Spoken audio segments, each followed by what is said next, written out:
Judging by the condition of this wonderful old edifice, the townspeople of 7 years were not as active a parish as their neighbors at nearby Ballin-Meyer, where the church was kept in much better order. Arriving with more than 20 minutes before the ceremony was to begin, we proceeded to examine points of interest within the building. Climbing the rickety spiral stairs, we found the choir loft, benches, director's podium, even the sheet music were covered with a thick layer of dust, which must have been the accumulation of years. We examined the uniformed statue of the patron Saint Rocher. Taking him for a soldier, we wondered at the deep fissure in his thigh, which he indicated with one hand as, eyes turned upward in ecstatic contemplation, he gestured heavenward with the other. We were all charmed by his companion, a little dog looking like an ancestor of Monsieur Dick, sitting loyally at his side, holding a loaf of bread in his mouth. At precisely 6:30, the priest arrived. He was a tall man with a shaved head, dressed in a white and gold chasuble over a white cassock. When the introductions were completed, he invited us to the Virgin's chapel at one side of the main altar. Candles had been lit, and there was a bouquet of flowers beneath the statue. Taking their places, Madeline and Helmut stood before the altar. The rest of us gathered in silence behind them. The priest offered a French prayer of blessing and, laying his hands over their heads, asked in English for a commitment to fulfill the engagement by marrying within a year. They both agreed. The priest blessed the betrothed couple. They kissed, and we all applauded. Now would be the time for some music, the priest said. Do you know any songs? We stared dumbly. None of us thought we were going to be asked to sing. Seemed to describe the expression on all our faces. The only songs any of us could think of were a couple of French-Canadian folk tunes Letty and Mona had been trying to teach us. One about a cuckoo bird talking to an owl, the other a raucous tavern round. When we informed the priest of our repertoire, he replied with a smile, "Well, perhaps no singing then." The ceremony concluded, we spent a little time chatting with the priest. He explained that Saint Rocher had, in fact, been a soldier. That lesion on his leg, he added as an aside, was higher, inside his groin. But for propriety's sake, the statue was fashioned with the wound placed a little lower. Jack asked about the dog. Upon his return from battle, Saint Rocher found himself afflicted with the plague, the priest explained. Fearful of contagion, the populace refused all contact with him, unwilling even to sell him bread. Starving, he prayed to the Virgin for aid, and in response she sent the little dog, who fetched bread for him. I would have preferred to be sent a cure rather than a trick dog, but this version made for a more interesting statue. When in the course of our conversation, Letty mentioned our trip to Chenonceau, the priest told us that he had been stationed there for many years before coming to 7 years. Much as we had come to love this place, it did seem a step down from the swank little village of Chenonceau, though the manse behind the church looked comfortable enough. He was presently sharing it, the priest told us, with 4 Italians. It's a long story, he said, without a hint of anything. We were, of course, intrigued, but none of us presumed to inquire further. Thanking the priest once again, we wished him a bonsoir, and the 8 of us walked back home up the hill to number 26, Rue de la Liberté, for the betrothal feast. When we arrived back at the house, the tart had finished baking and the rabbit was bubbling in the red wine, brown and tender. Again, I quickly sautéed the green beans in olive oil. No one ever seemed to tire of the green beans. And besides, who was going to tell me if they did anyway? It's never wise to bite the hand that feeds you. And I called everyone to the table. We sat down to the feast, toasting the engaged couple with a bottle of Domaine de Austric 95. Rory won my heart by eating 2 helpings of the rabbit, and everyone wished there were 2 tarts as we quickly finished off the one. After dinner, we practiced our French songs and looked at a little television to check the weather. Tomorrow was the opening of the Donkey Festival. Tomorrow would also be Madeline and Helmut's last day here. But none of us wanted to think about that. Saturday, August 1st. On the first weekend in August, 7 Years celebrates its annual Fête aux Ânes, Donkey Festival, in commemoration of the essential contribution made by this beast to the region's agrarian past. On Friday afternoon, there was already a considerable influx of people crowding the village, and by early Saturday morning, an uninterrupted stream of people and cars was making its way along the road into the fairgrounds. There were games, exhibitions of crafts, plowing and pulling contests, a display of pre-industrial farm implements, and of course, donkeys.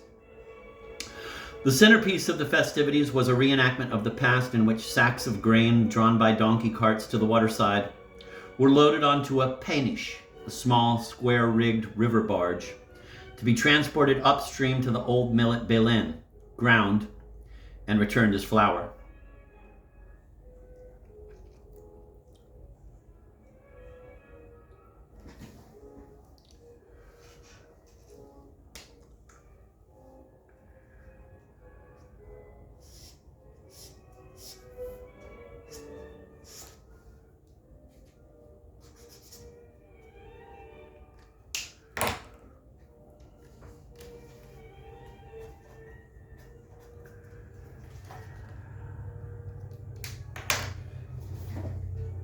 I had remained behind to finish some laundry when the others left the house that morning, and when I arrived at the fair sometime before noon, I found Letty sketching happily amid a crowd of men costumed as bakers in knee-length white smocks, with long white stocking caps and flour dusted across their faces, who were waiting at the riverside for the returning boats.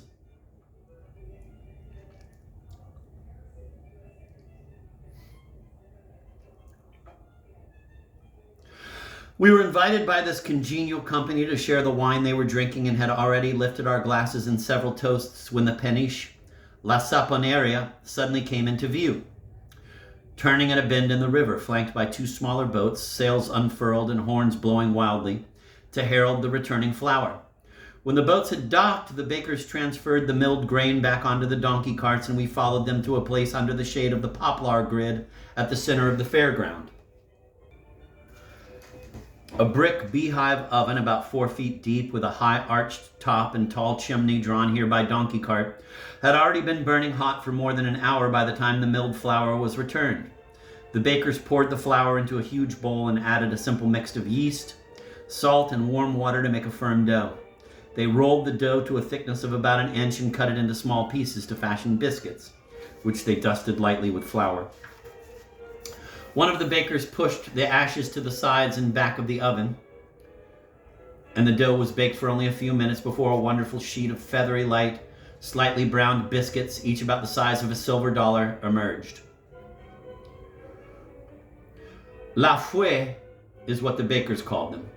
The recipe purportedly originated in the Arab countries and seemed to me very much like the Italian focaccia, a leavened bread that rises only once before it is baked.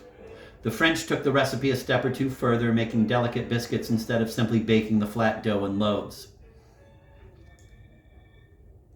The result is one of the most incredible little rolls I've ever eaten.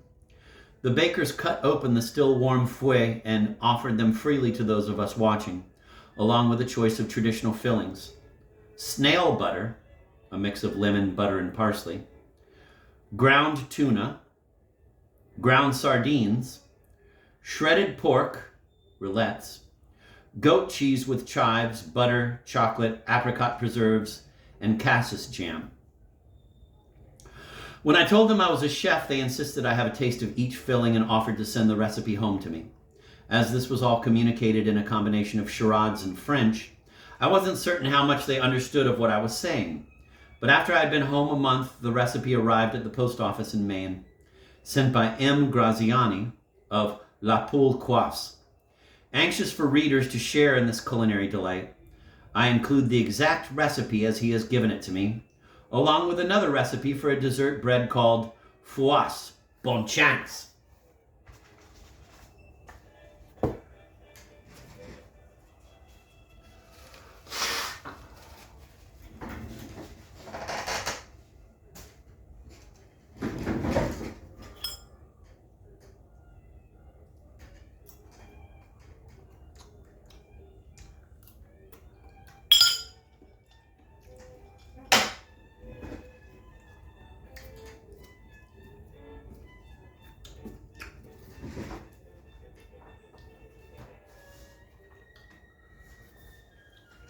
La fouet. 200 grams de farine bis, dark flour. 60 grams d'eau, water. 1 cuillère à café de sel, salt. 20 grams de levain ou à cuillère à café de levure, yeast. Souvent associé par amour à la fouasse est une sorte de pain, lointain descendant du pain arabe, alors que la fouasse est une sorte de la broche. La fouée est un pain typiquement tourangeau, utilisé par les boulangers ou les poseurs du fours bananaux autrefois pour casser la croûte. Il est constitué d'un morceau de pâte prélevé sur le fournier et cuit sur la sole du four avant le pain, à four très chaud, en trop peu de temps, 3 ou 4 minutes. My esteemed friend, Dr. Barbara Hodgson, professor of Renaissance literature at Drake University in Des Moines, Iowa, was kind enough to undertake the following translation.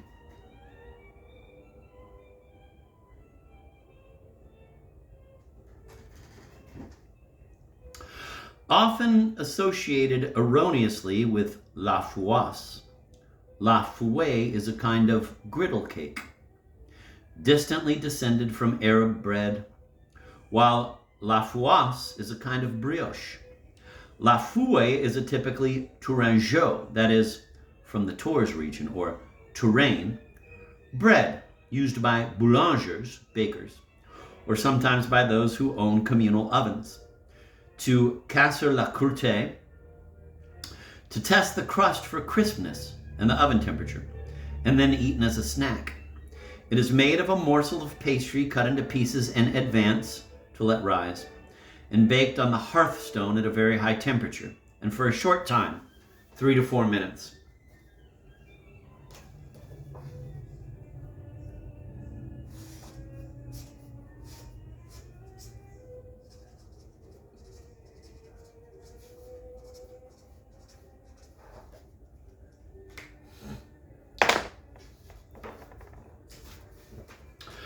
Since the old ovens had no temperature gauges,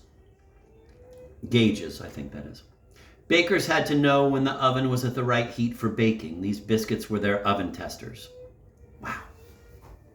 Fantastic.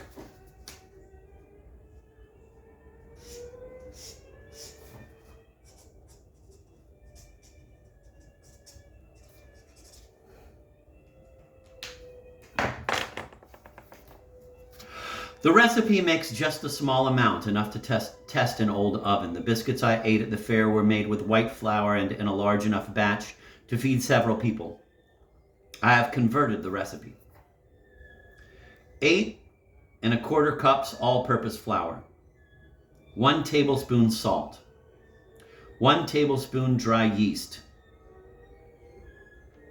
3 cups very warm water from the tap. I make the dough by adding the salt and yeast to warm water, then mixing it into the flour. I knead it until it becomes an elastic dough, then roll it into a thickness of about 1 inch, cutting the dough into rolls with a cookie cutter. I let them rise until they double in size. The rolls bake up perfectly. Here is the recipe for the fouasse. This, quote, bread, end of quote, is almost a cake. La fouasse, or fouache. 250 grams pastry flour, 200 grams wheat meal flour, 50 grams wheat germ, 2 eggs, 1 teaspoon salt, 60 grams honey, 20 grams yeast, 4 tablespoons butter, 100 grams hazelnuts, 1 tablespoon orange water, 6 strands saffron. First, knead together the flours, the wheat germ, the eggs, the salt, the honey, and the yeast. Then add the butter. Finally, incorporate the nuts, the orange water, saffron, and bake. Cook 20 minutes.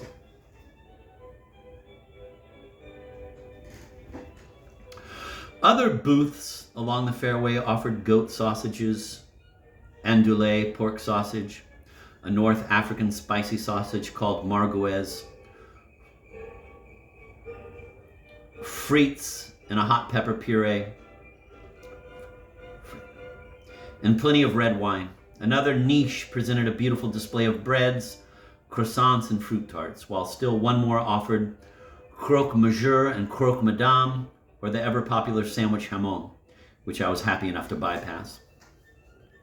At the back corner, where the fairgrounds are bounded by the river, donkeys were being shown and sold, tethered in a double row of small corrals separated by a central aisle. There were mares, colts, and prize studs of several different breeds, sizes, and colors, ranging from white to dark chocolate to a fuzzy silver gray, with various shades and patterns in between. Among them stood cuddly miniatures that looked like big stuffed toys. And the animal lover in Mona was drawn to an especially appealing one with dark eyes and snow-white fur. The little beast nuzzled up irresistibly, but when Mona hugged it, the others in the corral surged forward against the rope fence, attempting to stampede on her affection.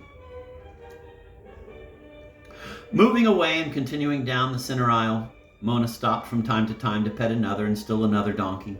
Halfway through the rows of tethers, she stopped to hug a larger black animal with wild-looking eyes. Letting out a loud bray, he nuzzled up to her, and as she was hugging him, he, how do you say in your country, became somewhat aroused. Actually, with a donkey, there is no somewhat to his arousal. Turning a bright shade of pink and trying to avoid the stares of the very amused onlookers, Mona hurried down the aisle as the other donkeys, picking up on the moment and braying loudly, followed suit. Their curiosity and full arousal. She had become a sort of Helen of Savennières, launching not 1,000 ships, but 1,000 donkey fantasies. Well, I smugly announced to her, this, apparently, is a place in France that I can never come back to again. Dinner. Sorrel and spinach salad, herb roasted chicken and white wine, oven vegetables. That night for dinner, I quartered 3 chickens, salted, peppered, and sprinkled them with herbes de Provence and put them into a hot 450-degree Fahrenheit oven to brown for 15 minutes. Then I poured on a couple of cups of white wine, covered them, and put them back into the oven, turning the heat down to about 350 degrees for 45 minutes.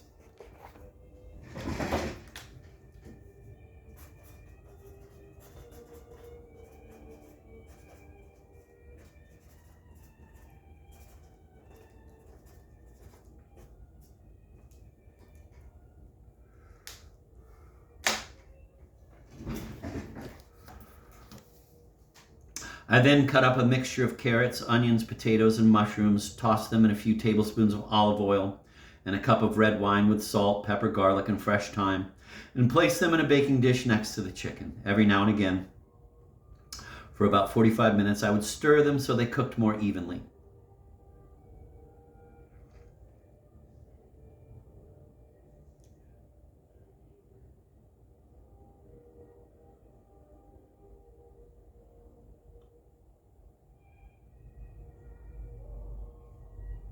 Letty made a little salad of fresh tomatoes, sorrel, and spinach from the garden with an olive oil and lemon dressing. After dinner, Madeline and Helmut began the sad chore of packing while the rest of us read or went for a walk, trying not to think too much about their departure. Sunday, August 2nd. Breakfast, baguette, French toast. When the alarm went off at 7, I could smell coffee. Mackie was already setting the table. The night before, I had cut a couple of stale baguettes into 4-inch thick pieces, whipped together 6 eggs, 4 cups of milk, a little salt, vanilla, and nutmeg, and set the bread and the mixture to soak overnight. By morning, the bread pieces had soaked up the milk. I turned on the oven to 400 degrees Fahrenheit and placed the hunks of baguette on a buttered cookie sheet. I baked the bread until they puffed up and turned golden. About 15 to 20 minutes, we ate them with butter and pure maple syrup.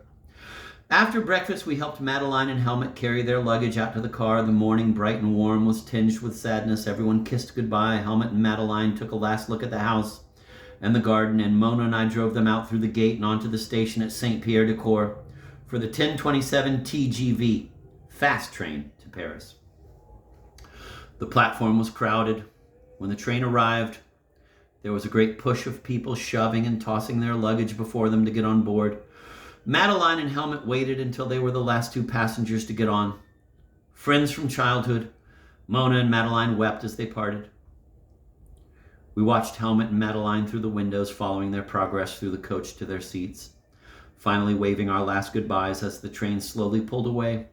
I knew that I would be seeing them again in a couple of weeks, but I was also aware that time and events pass only once and can never be exactly the same again. Still, I hoped that what we had all shared and become together in this bright interlude might somehow not vanish completely.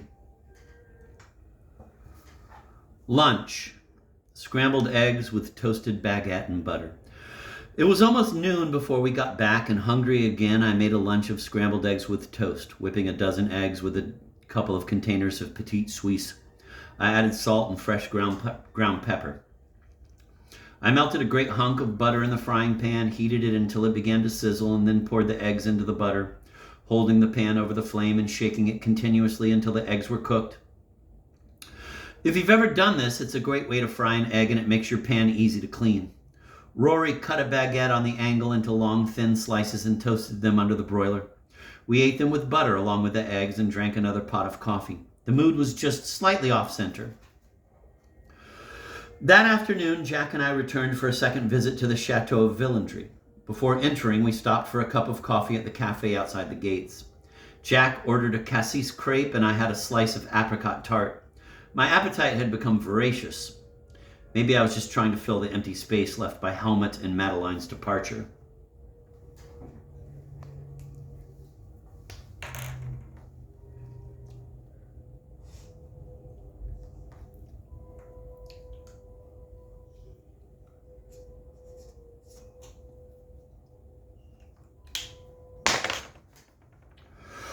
Afterward, we explored the wooded paths on the elevations overlooking the gardens, which were relatively empty that afternoon, the usual crowds having been drawn away by the local festivities. Beneath us, the bright colors of the flowers shimmered and glowed against the solid greens of the parterred hedges. In the village beyond the walls of the chateau, the beautiful Norman church stood like an anchor in the stream of time, while across the river a herd of black and white cows grazed placidly in their green valley. A vision of peace, making us both grateful to have found ourselves the recipients of so much pleasure.